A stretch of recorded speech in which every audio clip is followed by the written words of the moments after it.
Check, check, 1, 2. What's going on, everybody? Just a beautiful Saturday. Doesn't really matter what day of the week it is, because this is YouTube land. Any day is possible.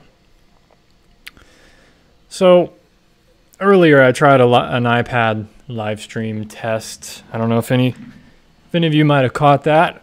If not, you can check it out on my channel later on. And it was kind of a disaster. It kept cutting. It cut out probably 10 times. It kept cutting off, and I had to redo it. Not redo it, but restart it, resume it. And I'm sure it was not fun to watch because of it. It was just, I don't know, on my end, the connection wasn't that great. So I think I'm gonna do kind of digital painting in the future. I'm gonna record it on the screen and make just a tutorial type of video or a chatting type of video, and leave the live streams to just stuff like this where I'm answering questions and things. Because the digital, for some reason with the iPad, it just wasn't working out. So yeah, it wasn't the greatest. But I was surprised at how far I got on the painting. It was actually came out pretty well.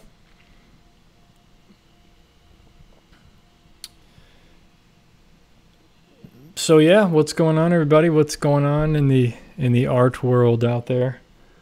Nothing much here with me. Just been drawing, sketching, doing some digital painting. Just been working on that stuff, doing a lot with my day job. Just working a lot, man. Working a lot, spending a lot of time on this iPad, doing a lot of stuff. So it's just been work. Haven't had time to paint really. Hopefully I'm gonna go do some plein air tomorrow. That's one of my plans for tomorrow. If the weather is nice, to do some plein air. Test out a new plein air setup that I have. It's very minimalist watercolor plein air setup. I've never done plein air watercolor, so it's going to be interesting to try out. But I'm actually testing it for a trip that I'm going to be taking in May. Taking a trip to Alaska. So, and I'm planning on filling up an entire sketchbook. I'm trying to see if I have that sketchbook around here. Small little sketchbook. It's like a 7 by 10 maybe, or something like that. I'm going to bring that sketchbook with me and some watercolors, and I'm just going to try to document my trip through watercolor plein air paintings on location in Alaska. I'm going to Denali National Park for a few days, bunch of other places. It's kind of a traveling trip, just kind of going around for 12 days in Alaska, but kind of staying around in one region, so it's going to be pretty cool. So yeah, I'm trying to figure out that little plein air setup. But I'm going to do some videos on that eventually, and just kind of, I might do a video before I take the trip going, here's how I plan on it working, and here's some of the tests I've done and how it's gone, and then might do some videos while I'm on the trip, kind of documenting the trip a bit with the video, and then kind of afterwards do a video showing the success of the minimalist type of setup that I'm going to have, or if it's a failure and how I worked around it and stuff. So that'll be cool. So something eventually I want to talk about in this live stream, if you guys are interested. Hey man, cheers from Greece. Yesterday I started your episodes about sketching. Really helpful. Thank you. Hey, no problem. Glad you enjoyed the episodes on sketching. They're pretty old videos. I really need to kind of do like a reboot, redo those videos, but they're getting so many views that like people might as well watch them anyway, because it supports my channel. It helps me keep making more videos and stuff like that. So I'm cool if people are watching them, but yeah. I'm trying to make videos nowadays that are about drawing and portraits and stuff, and kind of more useful, because I've learned a lot since I made those initial sketching videos. So a video I put out today is how I start a portrait drawing, and a lot of that is very useful information, starting out with straight lines, starting out any drawing, no matter what you're drawing, starting it out with straight lines. So if I'm drawing my portrait, you know, all the angles around my face, you know, instead of drawing the curve of my ear, you know, breaking it down into straight lines, because that helps you really see the angles. You know, there's a lot I've learned for drawing and stuff. So those videos are a good starter for sure. But definitely check out some of the other videos I have, you know, with drawing and sketching. I've learned a lot since then. So either way, I appreciate you checking it out. What was I even talking about before this? I don't even remember. I lost my train of thought there. Oh yeah, something I want to talk about in this live stream eventually is something, my focus this year is going to be on more portraits and figures. Still a little bit of landscape. My main focus for the last few years has always been landscape. You know, for a month or two, I did some portrait gestures back in 2016 or something. But I've always done plein air, a lot of plein air landscapes. As you can see, the wall behind me, I mean, a lot of landscapes. There's one of my cat that's pretty old. That was one of my first acrylic paintings. But other than that, but this year I'm really focusing on portraits, and I'm planning out right now a series of paintings that I want to create, and I'm really nailing down the concept. I'm still just thinking it through. There's a lot of thoughts going through my head, a lot of stuff that I want to put into this new series of work that I'm going to be doing. So it's going to be cool. But more portrait focused, but portraits and figures within the landscape, but more the emphasis on the portraits. So I'm going to try to balance that and see how it works out. But here shortly, I'm trying to look locally for some models for photo shoots, and I want to start painting from life, portraits from life in my studio. So if I can convince some folks to come to my studio, sit for me for a few hours and paint them from life. That's kind of something I'm going to be focusing on. Let me look at the chat here real quick. I'm interested in light and dark drawings, but I don't have a lot of time. So what do you think I should start drawing? Thank you. You're interested in light and dark drawings? I'm not sure what you mean by that. I mean, every drawing has light and dark in it. You got to have light and dark if you want to show values and contrast and stuff. You don't have a lot of time. So obviously, I mean, I'm not sure.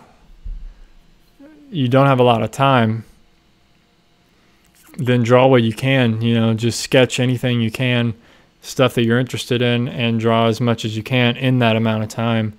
You're going to have to just do some quick drawings, or work, or split up your drawings in days. You know, instead of just doing an entire portrait one day, you're going to have to just work on it over the amount, you know, over a week or two.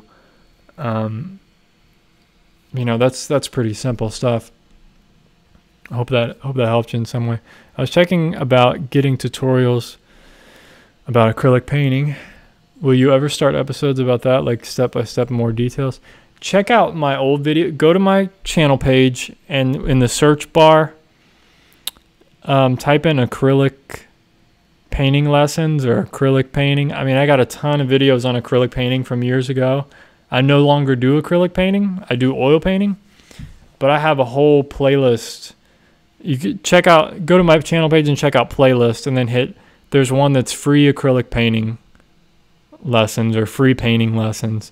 And there's just a ton of videos in there, and just do some searching. I mean, do you draw or paint? I'm going to guess you meant draw or paint animals by any chance. Not too much. Sometimes I'll draw my cat or paint my cat, you know, but other than that, not really. Because I like painting and drawing from life, so I like having that reference from life. You know, if I have to draw like from a lion from a picture online, I'm not really into doing that. I mean, it's a good exercise to you know, get the drawing down and your observation. But yeah, it's not something I really do. But I'm planning on filling up this whole sketchbook here, this small sketchbook. I have a ton of just little sketches. Here, let me show you guys. Of my cat just laying around. You know, I just have a lot of pages of that. I'm planning on filling up this entire sketchbook eventually with just my cat, because I think it'll show my progression. You know, I can already see like my progression a little bit. You know, there's some more.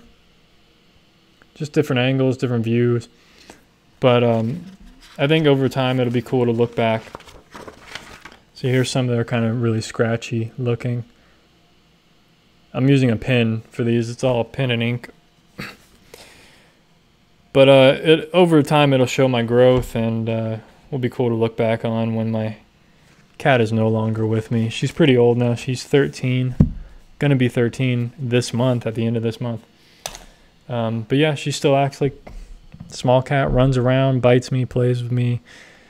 But yeah, you know, one day she ain't gonna be around, so yeah, that's about it.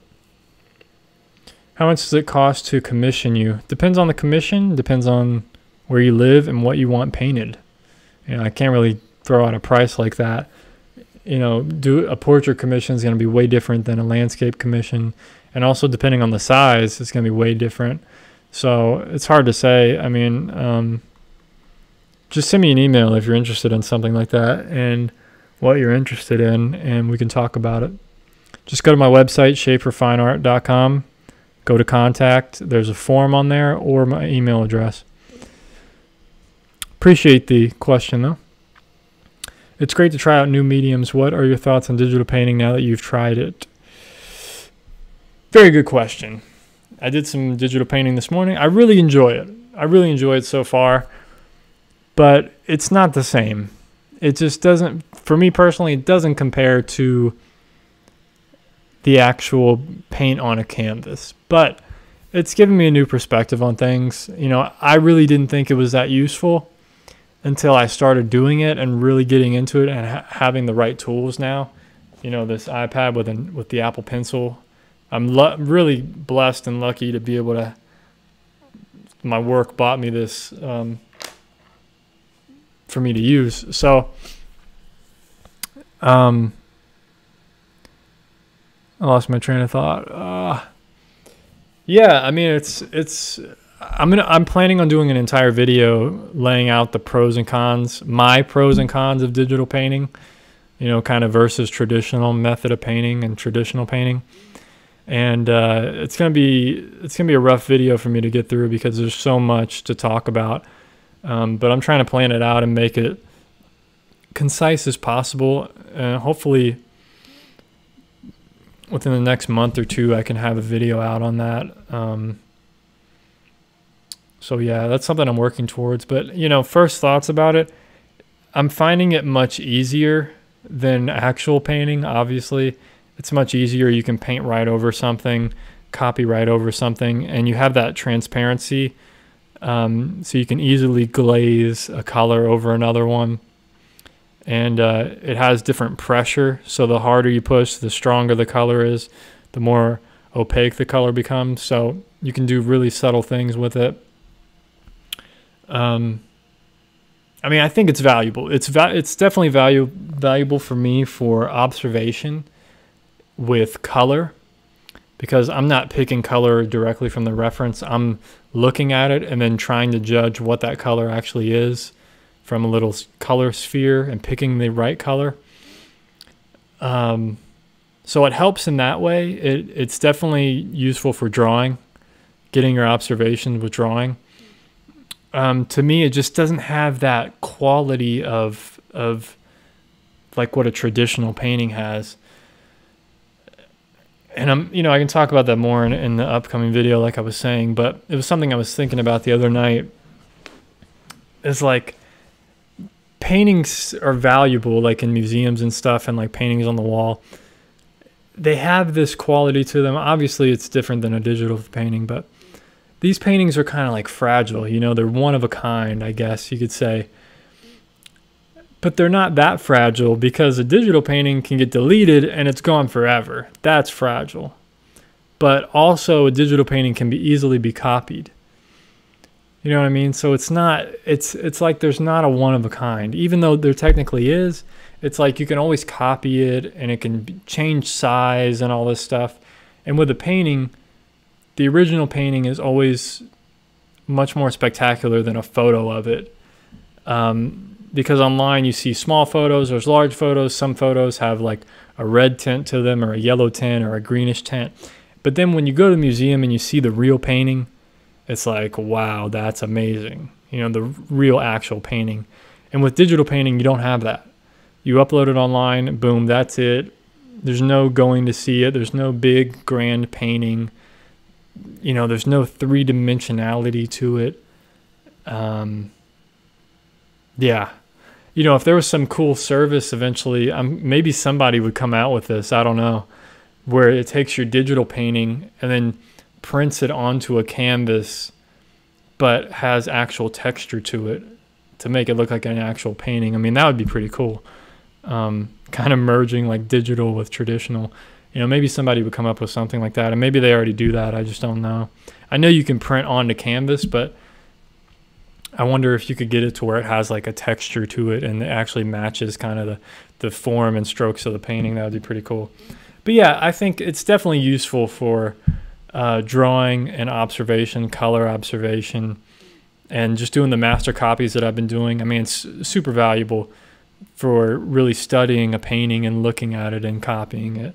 I'm finding it to be really helpful for that. Anyway, I'm just rambling on.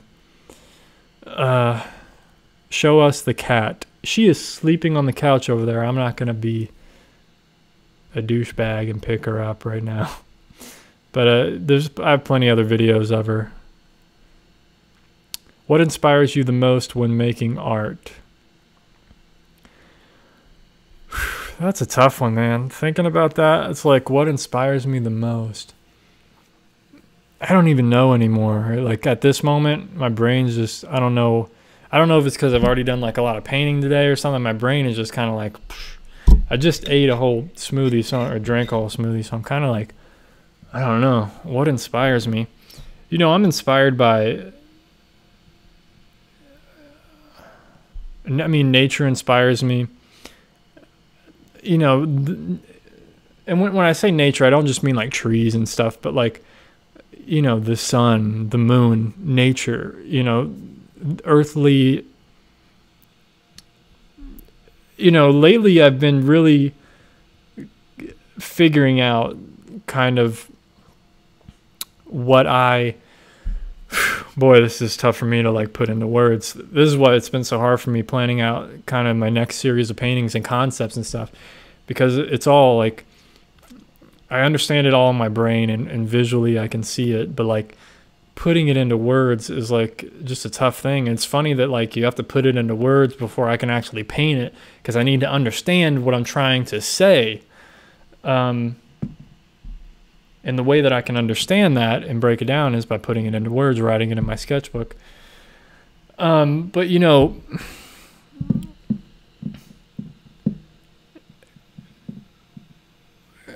more like earthly, spiritual type of, you can call it paganism. I know people don't really understand what that is. You know, people think like paganism is evil and devil worship and all this stuff. It's really just like, you know, natural, being out in nature, worshiping nature, and, you know, being grateful and knowing that we're all one with everything. You know, God isn't this something that's out there. God is in all of us. You know, it's nature, it's the universe, it's all, everything's connected. So that's really what like inspires me now, and is kind of behind my work, and something I've just been thinking more about, and I'm getting interested in like ancient symbols and esoteric symbolism and kind of the unknown, and just interpreting that stuff in my own way, and you know, whatever. Hope that was an adequate answer. I mean, it's really bizarre, but it's just kind of stuff that I'm interested in. You know, basically I just I've really been honing in my interests lately, and I've been reading more books and finding books that I'm interested in. So that's kind of helping me realize what I'm actually interested in. I never really knew it. And now that I'm reading books and finding documentaries and stuff that I'm interested in, I'm like, wow, I didn't really know that. And now I'm kind of merging my interests with my art and my painting. It's something that I haven't really been doing until now and really been thinking about until now. So it's kind of changing my whole perspective. Thanks for the compliments, everybody. I appreciate everything. On Instagram, I'm doing a 100-day sketch challenge where you sketch every day for 100 days. Self-explanatory, I think, but I think it's a cool video idea. What do you think about doing that type of video? Yeah, I mean, I've thought about that. I've done like a painting challenge, a 30-day painting challenge in the past. It's just very difficult for me to do that. I don't have the time to do that, and I don't have the will to want to upload that many videos every day. I mean, obviously it'd be beneficial for my channel and stuff. Maybe I'll do a 30-day drawing challenge, something like that. But if I did do something like that, to be honest, it would be something that I filmed ahead of time and then released them one every day. So that way I wouldn't be so stressed about trying to edit a video, upload it every day. You know, doing that, I don't have time to do that with my day job and stuff. It's just, that's out of the question. What are your thoughts on painterly painting without careful outlines, especially for portraits? It seems like it doesn't make sense. I think I need to totally give up trying to do that.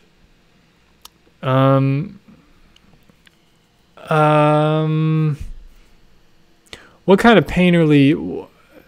Oh, I think I know what you're saying. Like, there's some artists that are like so painterly that they kind of smudge. There's paint outside of the face. Is that what you're kind of talking about? Like the paint goes outside and kind of breaks the outlines of everything. You know, I think it's a cool style. It's something cool to play around with. You know, you don't want everything so outlined to where it's all hard edged. So there's going to be some areas of the portrait, you know, especially in the hair, it's a lot softer, so it's going to merge into the background a little bit more. So I think stuff like that, I mean, that it's obviously still part of the head. It's still kind of in that outline, if you want to call it that. But the edges are going to be softer and harder around the entire face. With the eyes are usually very soft. All the facial features are usually very soft, especially the lips, because the lips actually move. That's the part of the human face that actually moves the most. So that's kind of like a soft area that you want to keep soft. And especially, you know, the outlines. There's not much outlines around the lips and stuff. Let me see if that's what you meant. Right, some painters don't draw outlines first and just start slapping paint around and somehow get a perfect likeness. Okay, so now I know what you're saying. Like, so they don't start out with a drawing. They don't start out with a sketch or anything. They kind of just block in color, and somehow they end up getting that. And I kind of did that with my digital painting. Robert, I think you were watching my digital painting earlier. I didn't start out with a sketch or anything. I just started out blocking in color, and then I slowly kept developing the drawing. If you go back and watch the video, you can see, if you just click through a bit, you can see there's one part where I actually moved the face back, and then I moved the body back because I had everything too wide. So you can do that with actual paint on a canvas.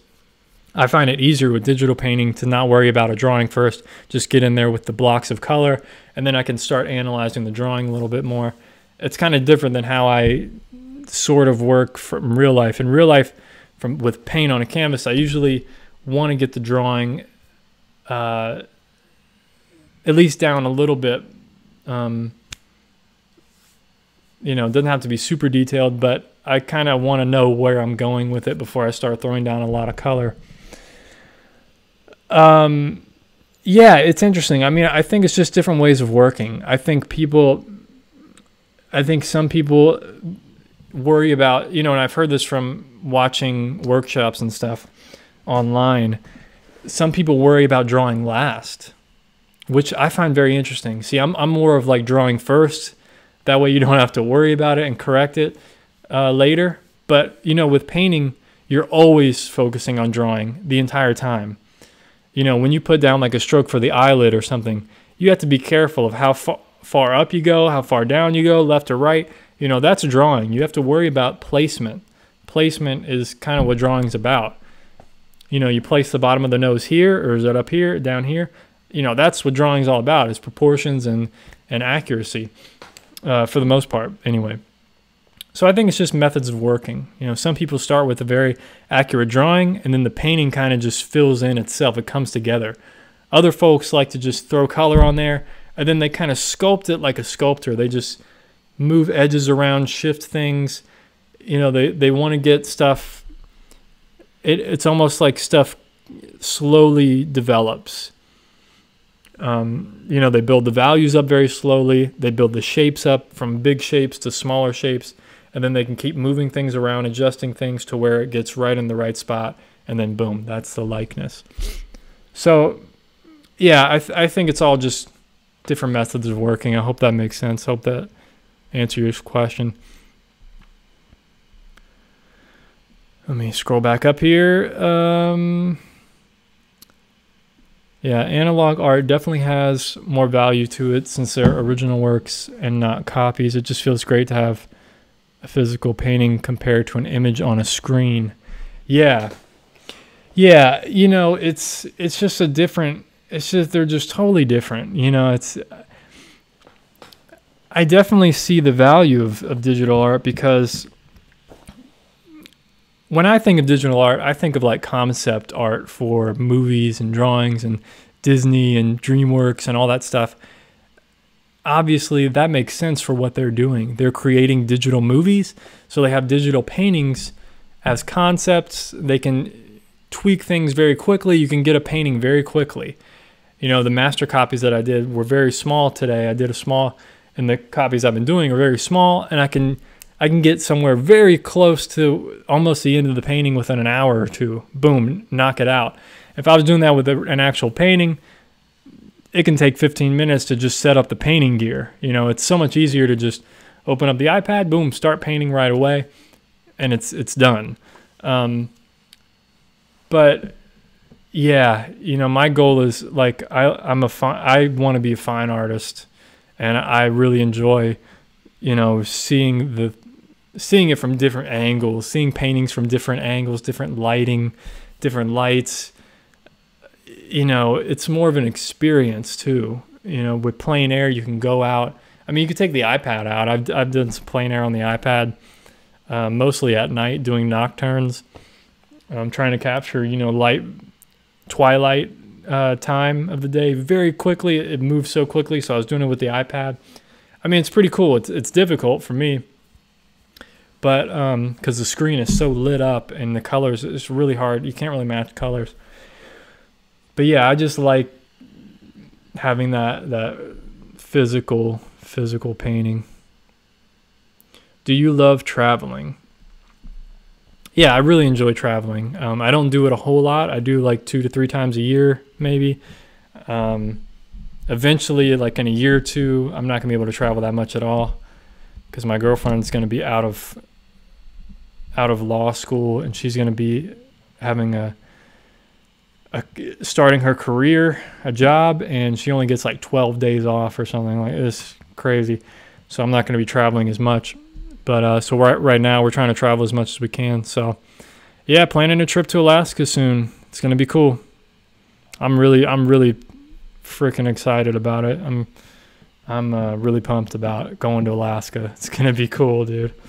So got a lot of cool stuff planned. Going to see some glaciers, some mountains, hopefully some bears, man. I really want to see some bears out in the wild. It's going to be cool. Hopefully I don't get eaten by a bear. If I do, I'm going to try to film it at least, okay? So, but no, I don't think I'm going to get eaten by a bear.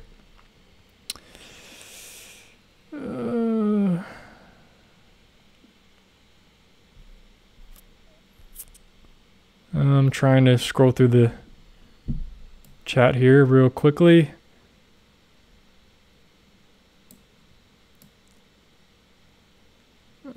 Come on.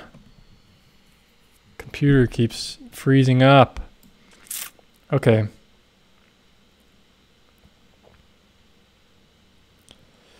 Yeah, esoteric symbols is something interesting. I don't want to get into it too much because I don't think people are that interested in it, probably.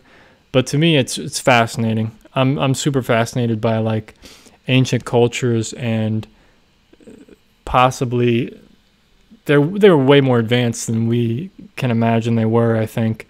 I mean, obviously, I don't think they probably weren't sitting around on laptops and having cars and stuff, but I think their knowledge of the stars and of the planet and everything was amazing. When you look at the Great Pyramids of Giza, the Great Pyramid, I can't remember which one it is, probably the largest one. If you actually measure the perimeter of and the height of the Great Pyramid, you find that the Great Pyramid is really a scale model of half of the Earth. So one, like the northern hemisphere of the Earth.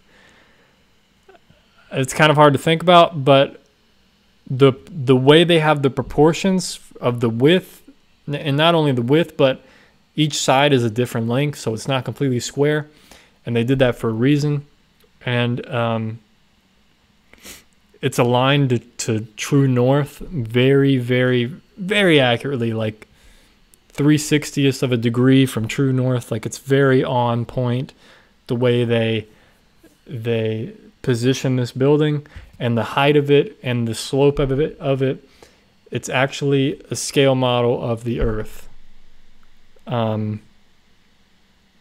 There's a lot of crazy stuff out there, man, and the ancient peoples knew a lot, and I just find like old symbolism and stuff fascinating, and trying to incorporate some of that meaning and some of those concepts and things into my art where it means something to me. And I'm not saying to put actual symbols into the art. I'm just saying the concept behind it, to where a painting will mean something to me, but when somebody looks at it, they have no idea what my original idea behind it is, and they can interpret whatever it is their own way. So that's just kind of what I'm talking about with like symbols and stuff.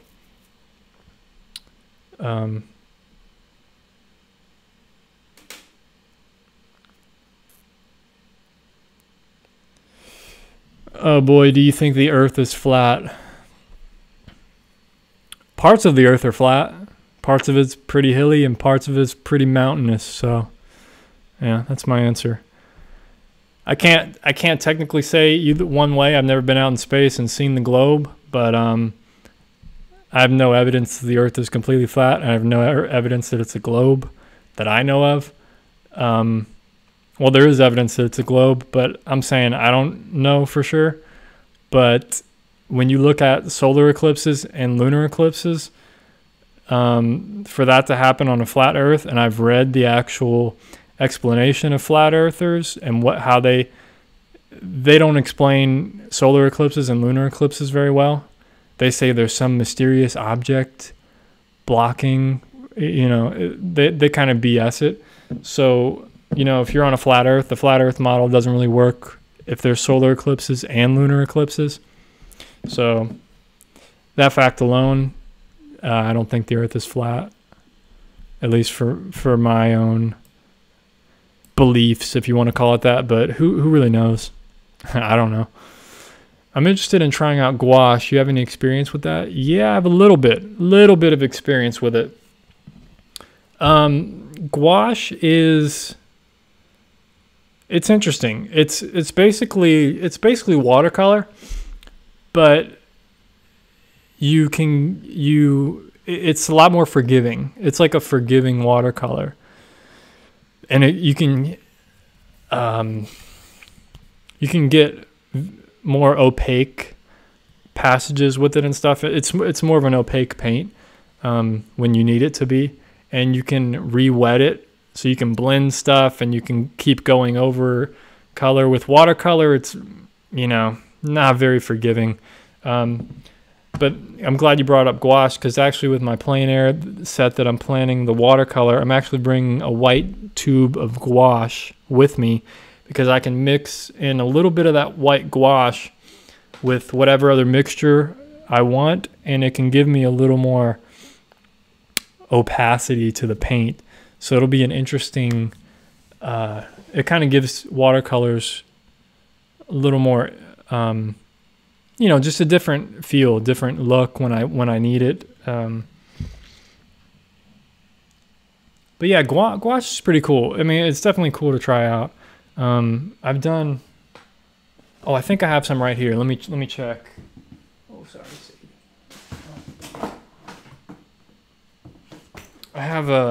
I did small, yeah, here we go. Here's some gouache studies that I did.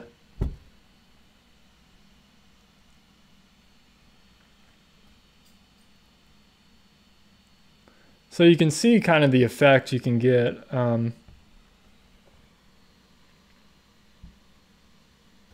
See, you're able to see the little red leaves there? You're able to layer right on top of paint. So it's opaque. It's basically opaque watercolor. It's really cool.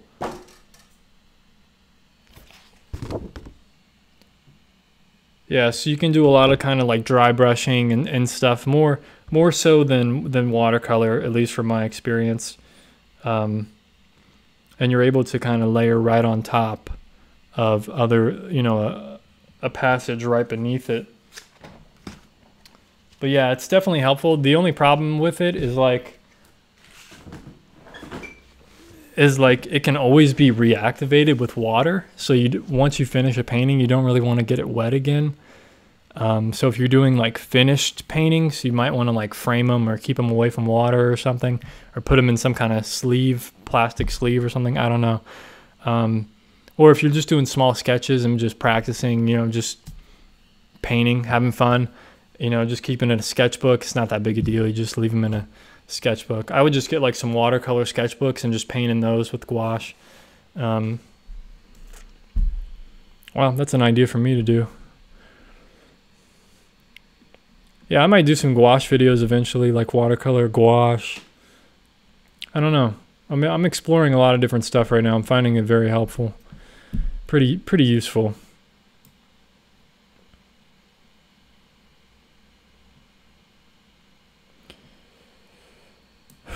What makes your art different? What makes you as an artist unique?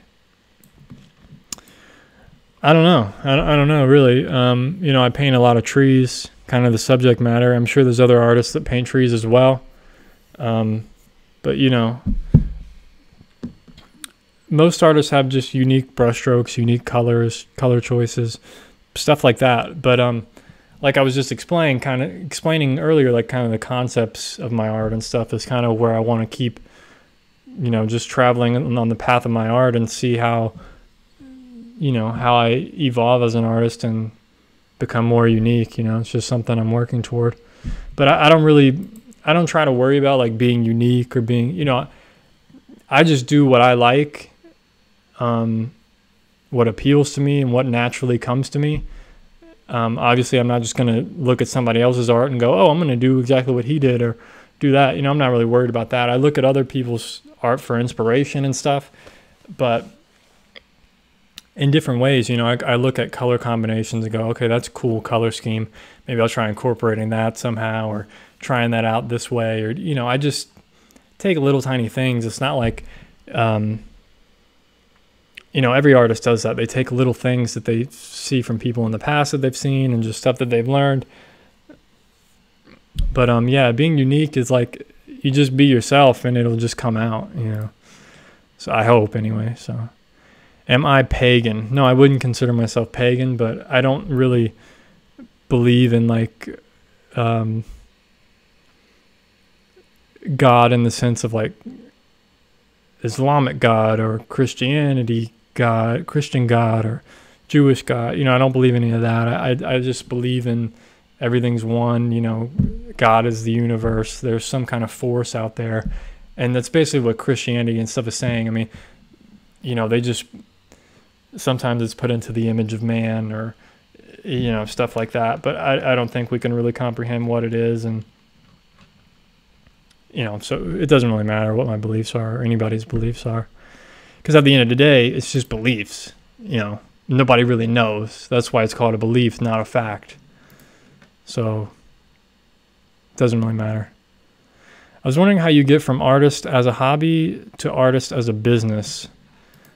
You know, an easy way to put it is a hobby is you spend more money than you make. A business is hopefully you're making more money than you're spending.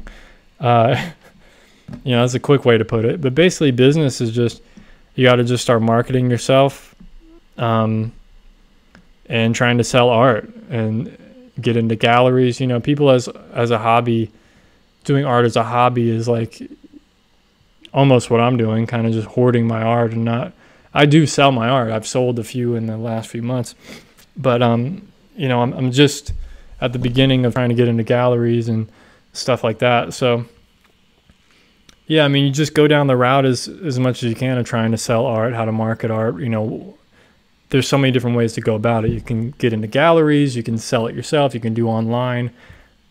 You know, it goes on and on. I mean, there's so many different ways to do it.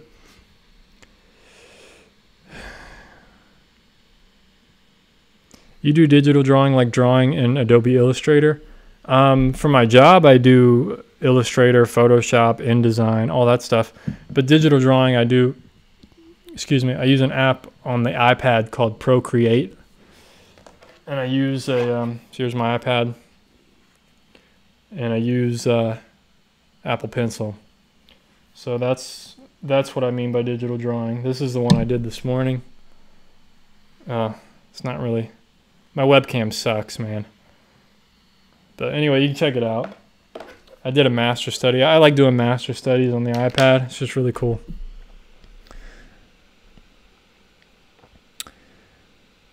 Have you seen the YouTube channel Bright Insight? He talks about the pyramids. No, I have not. But I follow Randall Carlson and Graham Hancock. They've been on Joe Rogan's podcast a few times. But I kind of follow their work independently.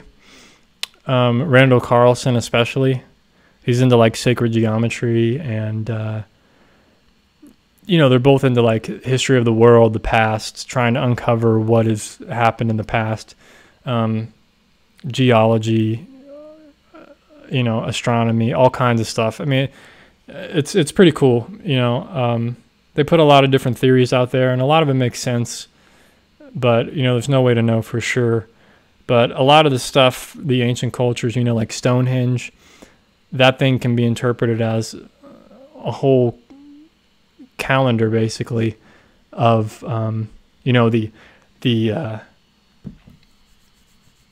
know, at Stonehenge, there's kind of like two rings of a circle. The first ring is kind of the same. They're having these proportions again. So one of the proportions is the Earth compared to the Moon, and the way they have the measurements of these stone rings, the proportions are right on of the Earth compared to the Moon. It's crazy. I mean, and they used the mile as a measurement and all this stuff. I mean, it's really incredible. But yeah, I'm interested in a lot of stuff like that. I've read interesting books about sacred geometry, the beginning of Christianity, and how that kind of evolved and what it came from. It's really crazy. You know, so many people are afraid of like 666. That's the number of the devil, and it's not the number of the devil. It has nothing to do with the devil. It's actually I don't even know if I want to say it, but it's the number of the sun. And that's what it stands. It's the number of the sun. And then 888 being the spiritual son, Jesus Christ, the Christ. So there's all these different numbers, and they all line up to different you know, it's a whole big thing. It gets crazy. Can you draw in computer? If you draw, which program do you use? I use the iPad, and I use the Procreate app. You can use Photoshop on a regular computer if you have a tablet, but I do not. So I use the iPad and the Procreate app on the iPad. I use Old Holland paints and love them. Are you still using Geneva paints? No, I'm not using Geneva paints. I haven't used those in like 2-3 years now. I used them for about a month or two, and that was it. I did like 2 or 3 paintings with them, and I didn't really like the consistency of the paint. It was a little too liquidy for me. So I use oil paint, handmade oil paint from an artist that makes it. He kind of runs his own little paint company called Blue Ridge Oil Colors. Blue Ridge Oil Colors in North Carolina in the United States, or South Carolina. I can't remember. But yeah, really great paint. I really like the consistency of it, and I can use it straight from the tube, and it's liquid enough to use it straight from the tube, but it still contains its thickness. Like, it's kind of creamy. It just has this nice flow to it where I don't really have to, use any mediums or anything with it. And the pigment is still very strong. So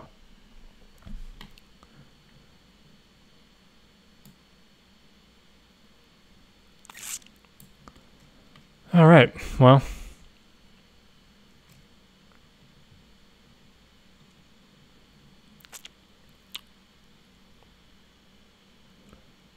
I'm just looking at the chat here, trying to get my computer to load.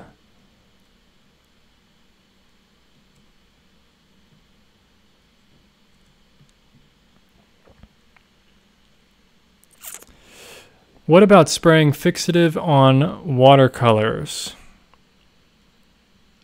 Well, I don't know that you need like fixative on watercolors. I don't know. I wouldn't worry too much about it. You know, if you have a finished painting in a watercolor, I would just frame it or something, mat it and frame it. But yeah, you probably could.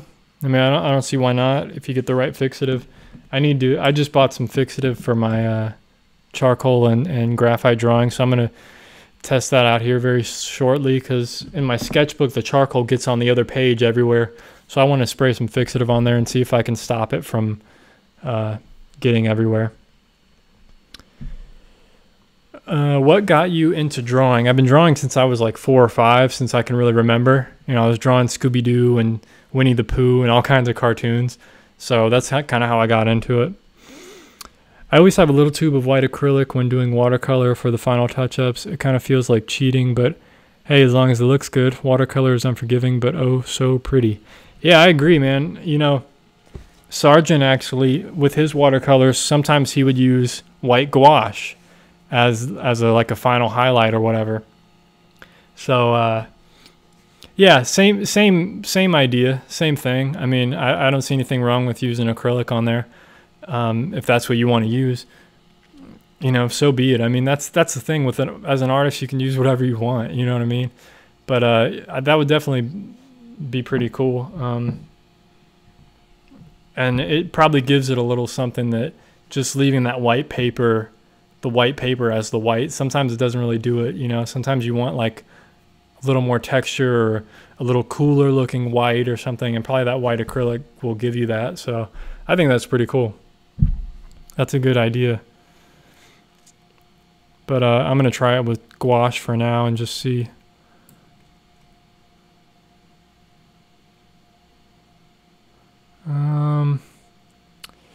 What are you doing for a living, if it's okay to ask? I'm a graphic designer, but really I do all kinds of stuff for my job as a graphic designer. You know, I create flyers, websites, I get t-shirts embroidered, I get envelopes printed, I create logos, I create brochures, booklets, I paint walls sometimes. I paint logos on the walls. You know, they had me just doing everything. I do photography, videography. Just trying to think of everything I've done. I mean, I've done so much stuff, just everything. I used to drive on trips. We would drive up to Seattle from Sacramento, drive down to San Diego. One time we took a trip. We drove from Sacramento, left at like 7 p.m., and we drove for 26 hours straight to somewhere in Phoenix, I think. Phoenix, Arizona, something like that. Long drive for one day. And yeah, I mean, I've done a lot of different stuff for my job. It's kind of a really bizarre job that I'm in. But I like it. I can work from home most of the time. Like 95% of the time I work from home. For now, anyway.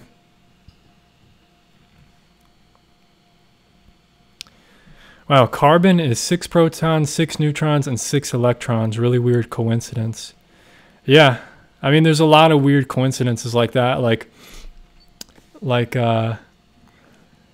you know, just getting into sacred geometry and music. You know, the Pythagoreans kind of figured out the frequencies or resonances or something with music and different, the perfect fifth and all this stuff has these frequencies of, one of the frequencies is 0.666.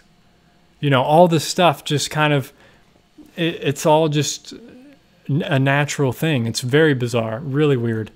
You know, I'm trying to think of other stuff right now and I'm drawing a blank, but there's a lot of weird coincidences with stuff like that. Very, very bizarre. You're particularly focused on trees. Is it your way to be better at painting? I mean, be focused on something, trees for now, and switch to something else later? Or is it simply by love of nature? Smiley face. Thanks for the question. That's a really good question. You know, it kind of came naturally to me to just draw trees. You know, I moved to California. I was already interested in trees before I moved to California, strangely. And I can't say for certain where this love of trees kind of came from. I'm not really sure where it came from, what it stems from. You know, I'm thinking back to my childhood. I'm just thinking to everything, and I can't pinpoint why I like trees. It's very bizarre to me. Maybe one day I'll have a memory of something and it'll just click. But for now, I can't remember. I don't know. But when I moved to California, I kind of discovered the redwood forests, and I was like, wow, this is amazing. And I remembered my love for trees. And looking back at my work when I was in Delaware and stuff before I moved here, and I was naturally drawn to drawing trees and painting trees, and that's just I just gravitated toward that. You know, I don't know if it's because I'm half monkey or something. I don't know. I'm just, you know, I don't know.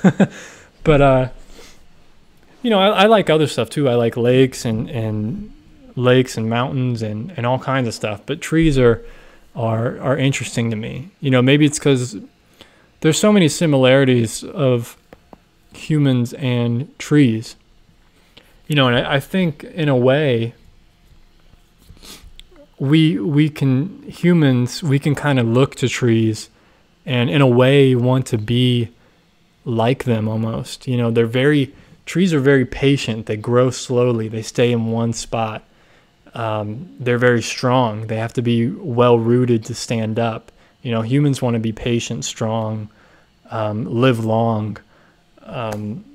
They're very giving. They give us fruit and nuts and seeds and all this stuff. So they're giving with, you know, not really wanting anything in return. They just give. So I think there's a lot of interesting qualities that, like, at least for me, this is stuff that I've just thought about. Like, we can look to trees, and maybe it's stuff that we've never really thought of, but like subconsciously we're like, man, you know, it'd be better if most of humanity was more like trees, you know, in those kind of terms and in that way. But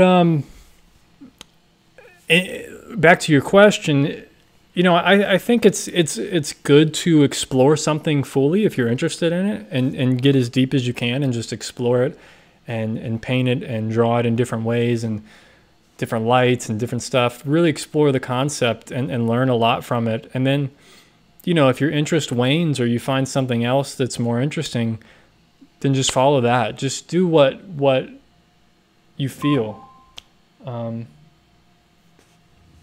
You know, so that's kind of where I gravitate toward. That's kind of what I do. I just go with the flow of things. So I hope that makes sense.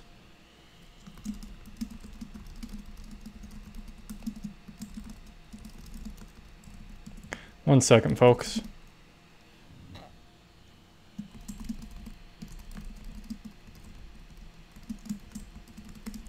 So, yeah, I just, you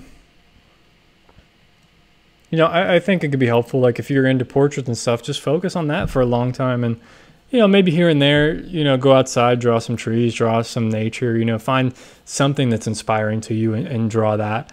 It's definitely going to be helpful to just draw everything, anything as much as you can.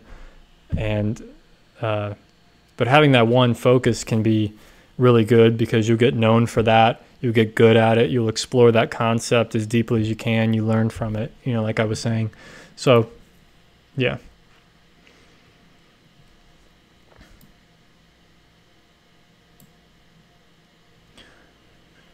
What do you feel is your strongest piece? Oh man, that's tough.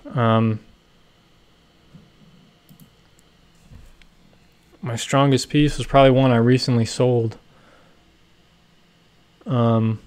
This is a pretty good one back here. This orange one. That's a pretty good one. Yeah. Give me 1 second. I'm going to put up an image if I can here. If I have it. This is probably one of my strongest pieces. At least one that I really enjoy and I think is painted very well. It's one that this is my last painting of the year, I think. Last year. There we go. It looks better in person, but I just sold this one on my website. But yeah, that's probably one of my favorites that I've done. And the color is actually a little stronger. The orange is a little bit stronger, but... And that was actually from a photograph that I took on a trip. It was the last light of the day. And there was actually a fire off in the distance. So the sun was being filtered through this smoke. And it was very orange. It was like, whoa, very intense. And some people saw that in a video that I did. It was a trip that I took back in August. It's probably one of my recent videos if you check out my channel. But I have a whole bunch of clips of just in one video of this trip that I took down the eastern Sierras. Just an amazing trip. But yeah, that's probably one of my best paintings, I think, landscape wise. I'm sure I have other ones, but this one is just and the reason why I think that is the color composition, the color, you know, this blue versus orange complementary color scheme, very strong colors. I like the composition. I like that there's distance way in the back. And I think it's rendered nicely. You know, I got somewhat detailed in it, but it's still painterly enough. You know, like some of the branches up at the top there are kind of just a dry brush stroke. But from far away, it looks realistic. But when you look at it, it's just paint. So... yeah, and I think some of the shadows are particularly nice in the foreground and stuff. Overall, I mean, it's just one of my favorite paintings, so that's kind of probably my strongest piece anyway, at the moment. How can I improve shading technique? It's hard to say. I mean, I don't really know how well you shade already, so it's hard for me to like really evaluate that, but basically just shade more, draw more, do more, and Learn from your mistakes. Watch videos of professionals. Go on YouTube. Find someone that's really good at drawing. If they have videos out there, see how they shade stuff and try to do what they're doing. Do it how they do it and see what your results are. You know, it's all just troubleshooting. So,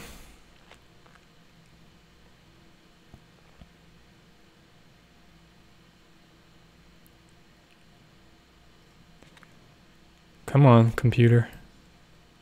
Trying to load the chat and it won't load down. Come on. Oh man, it's been a long time since someone with his live stream keeping me company and learn something from him. Thanks again, man. No problem, man. I'm glad this me talking on a live stream is interesting. So, and you're learning something. I try to be as helpful as I can on these live streams. You know, it's fun for me to just talk to people and stuff. I don't really get out much.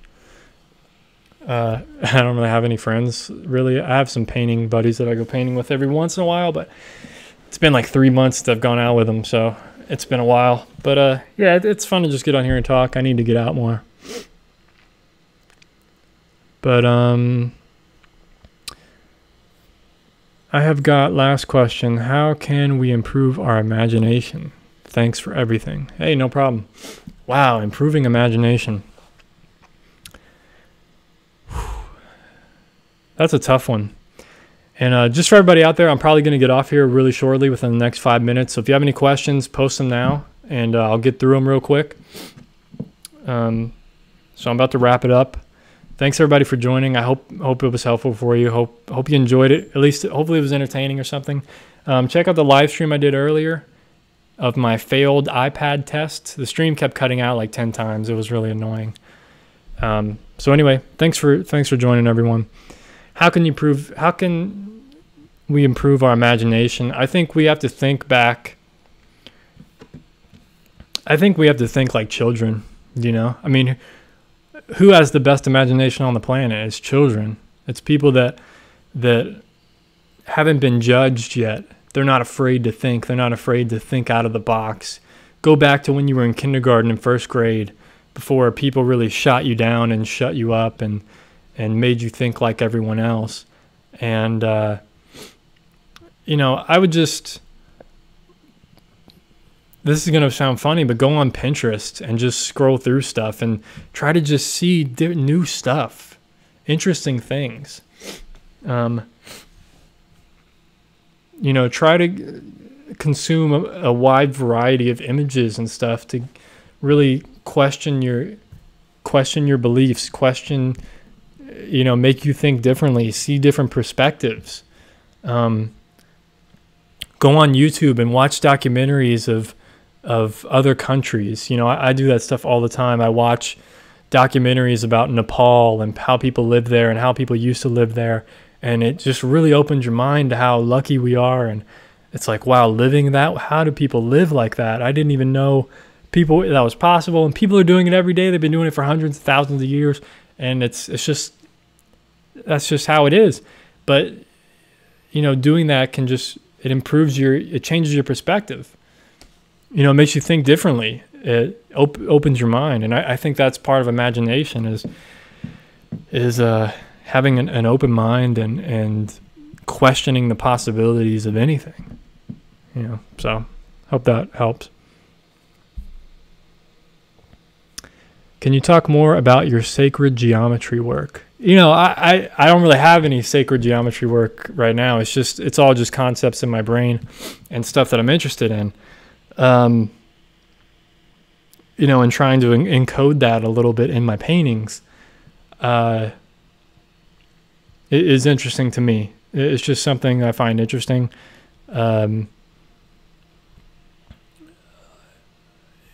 know, I would just read up more on sacred geometry and just see if it's interesting to you. I mean, to me, I find it fascinating and how shapes, numbers, and all this stuff kind of lines up. And you know, these ancient cultures like the ancient Egyptians and stuff had all of this knowledge.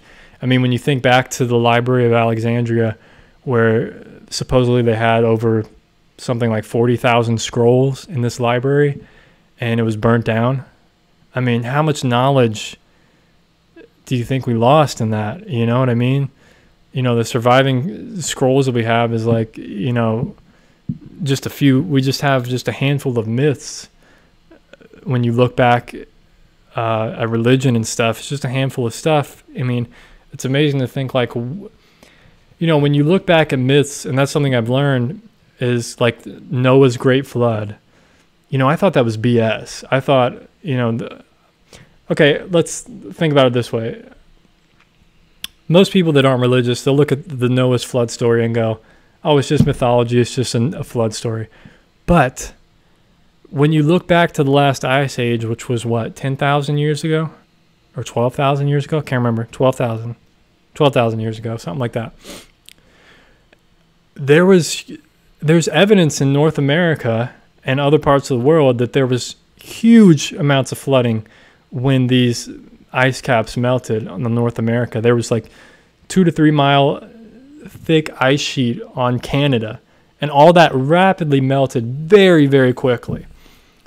So there was huge amounts of flood, of water. There's flood stories in Native Americans, and the flood story is one of the most predominant myths in all cultures of the entire world.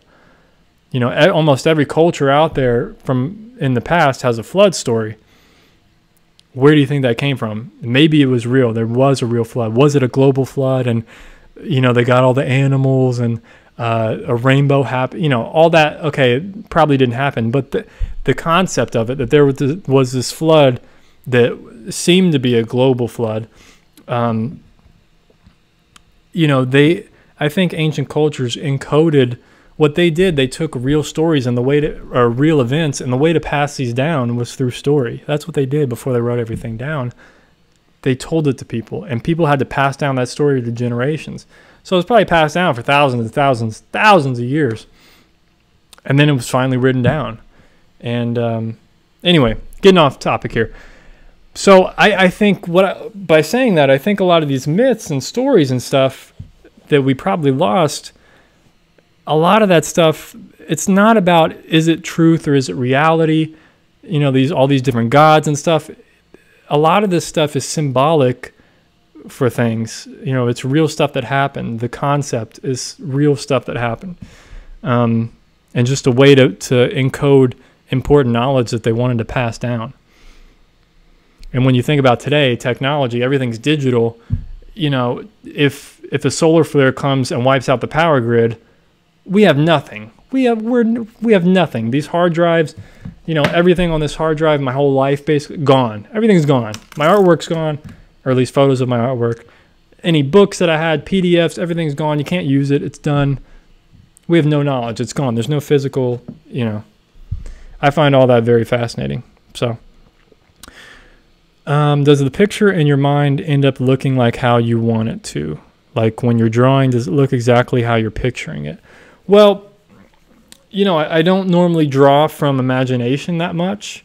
Usually I'm using a photo reference or drawing from life. And usually with the photo references, my paintings do come out differently than the photo reference. I'm just using it as a reference. I change the colors a bit. I move things around. You know, so it's hard for me to really speak on that because I don't really draw from my imagination. But sometimes, yeah, it comes out, boom, exactly how I wanted it. And I'm like, wow, that's really good painting. You know, and sometimes, most of the time, it doesn't really get to the point that I was hoping for. But, you know, I try to keep pushing that. I'm slowly getting to the point where most of my paintings are coming out very well, for the most part. I missed everything. Just go back and watch it in a few minutes. I'm going to end it here, and I'm sorry that you missed it, but hopefully I'm going to start doing more of these regularly and just more videos in general. I learned one thing, basic everything, while you said that I believe I can draw something. You're welcome. I didn't really follow that, honestly follow that. I apologize, but are you planning more live streams anytime soon? You know, I can't really plan them. It's hard to really plan them just with my life and schedule. My girlfriend's out getting lunch with one of her friends that she hasn't seen in a while, so I was like, boom, I'm going to do a live stream, have some free time. But yeah, I'm, hopefully every weekend maybe, or every other weekend, 2 to 3 times a month maybe, probably mostly on the weekends or weeknights if I have some time then. But yeah, it's hard for me to plan. I apologize. But if there's a time where I can plan it, I'm going to plan it as an event on YouTube so that people will see in their subscription that it's planned. Hopefully, I'm going to try to figure that out. Anyway, thanks everybody for watching. Thank you for all the questions. It's always good to answer some questions here. It makes these live streams a little more interesting than me just rambling about nothing in my life. So thank you guys for watching. I'll leave you guys with something pretty cool. Hopefully it'll show up on the camera. This is something I'm still working on it a little bit, but this was a sketch that I almost finished up last night. It's it's kind of a study of a Bouguereau painting, or a portion of a Bouguereau painting, but it's just a portrait sketch. I'm getting a glare. Sorry there, folks. It's with graphite, so it's getting a glare. There we go. Anyway, I used a little bit of white charcoal on her nose and her lip. Probably see it there. So that's pretty cool. It's kind of just what I do in my sketchbook. I kind of just sketch stuff. Here's another one I did with charcoal. So that's a little darker than the other one.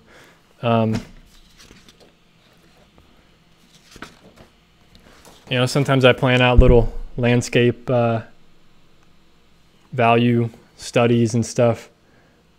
So anyway, hope you guys enjoyed this. Thank you guys for watching. And hope you enjoy your weekend. Hope you enjoyed this live stream. And stay tuned for the next video. Probably a new video, hopefully next Saturday. I got to come up with something. Check out the new videos today on my channel. I'd appreciate it. Leave a comment. Let me know what you think. Peace, folks. Take care of yourself. Peace.